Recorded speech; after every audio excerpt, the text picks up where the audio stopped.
नमस्ते दोस्तों, प्रणाम। एक हम लोग झूमर गीत सुनाने जा रहे हैं। अच्छा लगे तो लाइक सब्सक्राइब कीजिए, कमेंट बताइएगा गाना कैसा लगा।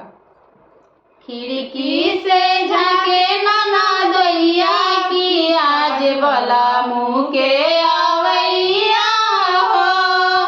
खिड़की से झाके ननदोइया की आज बला मुँह के आवैया हो।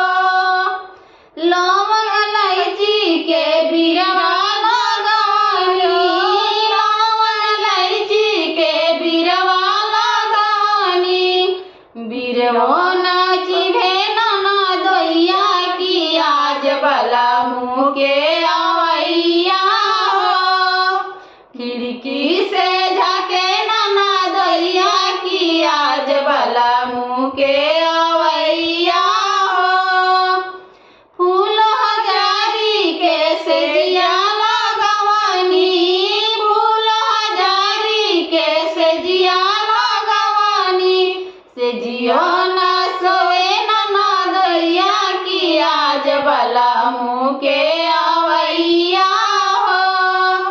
सेजियो ना सोए ननदोइया की आज बला मुँह के आवैया हो।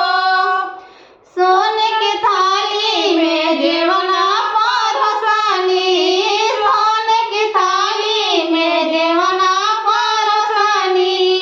जेवना ना जेवे ननदोइया की आज बला मुँह के आवैया हो। जेवनो ना जेवे ननदोइया की आज बला मुँह के आवैया हो।